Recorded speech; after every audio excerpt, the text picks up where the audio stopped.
ಕೊಲೆ ಯಾಕೆ ನಡೆಯುತ್ತೆ ಅನ್ನುವಂಥದ್ದು ಗೊತ್ತಾಗೋದಿಲ್ಲ. ಕೆಲವು ಉದ್ದೇಶಪೂರ್ವಕವಾಗಿರುತ್ತೆ, ಕೆಲವರು ಸ್ಥಳದಲ್ಲೇ ನಡೆಯುವಂಥ ಕೊಲೆಗಳಿರುತ್ತೆ. ಆದರೆ ಕ್ಷುಲ್ಲಕ ಕಾರಣಕ್ಕೆ ನಡೆಯುವಂಥ ಕೊಲೆ ಇದೆಯಲ್ಲ, ಅದು ತುಂಬಾ ಬೇಸರವನ್ನುಂಟು ಮಾಡುತ್ತೆ. 38 ವರ್ಷದ ಅವಿನಾಶ್ ಕೊಲೆಯಾಗಿರುವಂಥ ವ್ಯಕ್ತಿ ಜ್ಞಾನಭಾರತಿ ಠಾಣಾ ವ್ಯಾಪ್ತಿಯ ರಾಮಚಂದ್ರ ಲೇಔಟ್ನಲ್ಲಿ ಈ ಘಟನೆ ನಡೆದಿದೆ.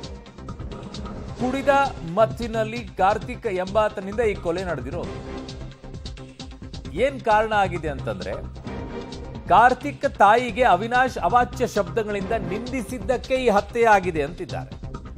ಕಬ್ಬಿಣದ ರಾಡ್ನಿಂದ ಹೊಡೆದು ಕೊಲೆಯನ್ನ ಮಾಡಿದ್ದಾನೆ ಆರೋಪಿ. ಜ್ಞಾನಭಾರತಿ ಪೊಲೀಸ್ ಠಾಣೆಯಲ್ಲಿ ಪ್ರಕರಣ ದಾಖಲಾಗಿದೆ. ಆರೋಪಿ ಕಾರ್ತಿಕ್ನನ್ನ ಪೊಲೀಸರು ವಶಕ್ಕೆ ಪಡೆದು ವಿಚಾರಣೆ ನಡೆಸ್ತಾ ಇದ್ದಾರೆ. ಕ್ಷುಲ್ಲಕ ಕಾರಣ ಅಂತ ಹೇಳಕ್ ಆಗೋದಿಲ್ಲ.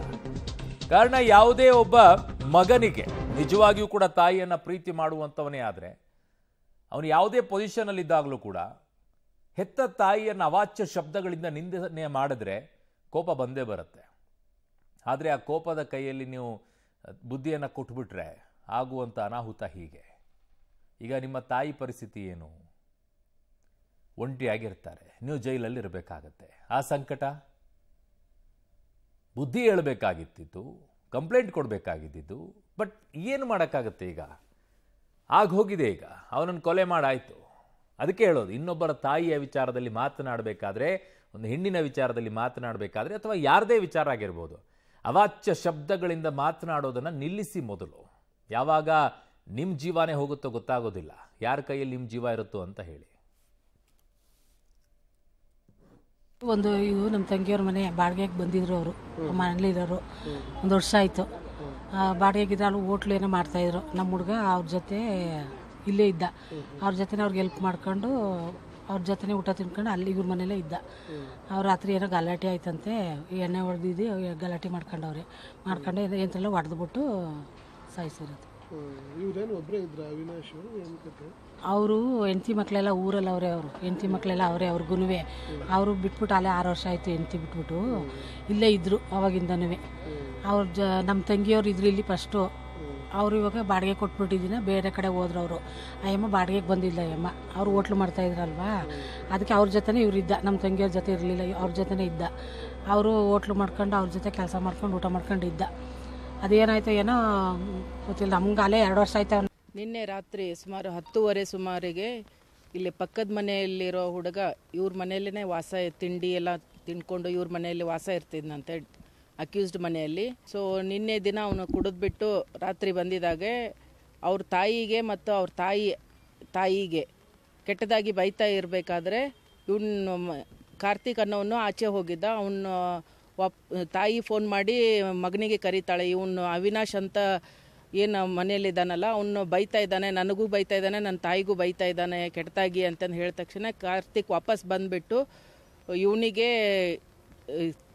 ಬೈಕಿಗೆ ಮುಂದ್ಗಡೆ ಮೆಟ್ಗಾಡಿಗೆ ಹಾಕುವಂಥ ಒಂದು ರಾಡನ್ನು ತೊಗೊಂಡ್ಬಿಟ್ಟು ತಲೆಗೆ 2 ಕಡೆ ಹೊಡೆದು ಮತ್ತು ಮೈಯೆಲ್ಲ ಗಾಯ ಮಾಡಿ ಅವನು ಕೊಲೆ ಮಾಡಿದ್ದು ಇದೆ. ಅವಿನಾಶ್ ಇದು ಇಲ್ಲಿ ಸ್ಕೂಲ್ ಬಸ್ ಡ್ರೈವರು ಮತ್ತು ಆಟೋನು ಓಡಿಸ್ತಾ ಇದ್ದಂತೆ. ಈ ಹಿಂದೆ ಇವರು ಅಕ್ಯೂಸ್ಡು ಮತ್ತು ಅಕ್ಯೂಸ್ಡ್ ತಾಯಿ ಒಂದು ಹೋಟ್ಲ್ ಮಾಡ್ಕೊಂಡಿದ್ರು. ಆ ಹೋಟ್ಲಲ್ಲಿನೂ ಕೂಡ ಕೆಲಸ ಮಾಡ್ಕೊಂಡಿದ್ದ, ಇವ್ರ ಜೊತೆನೇ ಇದ್ದ, ಇವ್ರ ಮನೆಯಲ್ಲೇ ಇದ್ದ.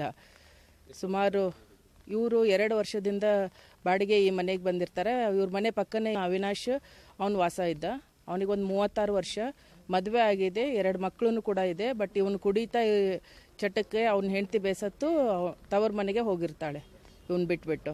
ಇವನು ಕೊಲೆ ಮಾಡಿ ಅವರು ಸ್ವಲ್ಪ ಅವನಿಗೆ ಫಸ್ಟ್ ಏಡ್ ಕೊಡ್ಲಿಕ್ಕೂ ಕೂಡ ನೋಡಿದ್ದಾರೆ. ಇಲ್ಲಿ ಸೀನ್ ಆಫ್ ಕ್ರೈಮಲ್ಲಿ ನೋಡಿದರೆ ಅವನಿಗೆ ಬ್ಲಡ್ ಒರೆಸೋದಾಗಲಿ ಟಿಂಚರ್ ಹಾಕೋದಾಗಲಿ ಎಲ್ಲ ಮಾಡಿದ್ದಾರೆ.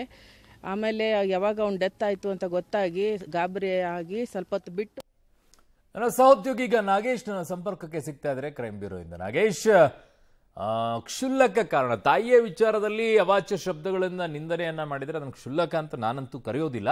ಬಟ್ ಮಾಡಿರುವಂಥದ್ದು ತಪ್ಪೆ. Crime is a crime. ಏನು ಹೇಳ್ತಾರೆ ಪಾಪ ತಾಯಿಯ ಪರಿಸ್ಥಿತಿ ಏನು ಅಂತ ಹೇಳಿ.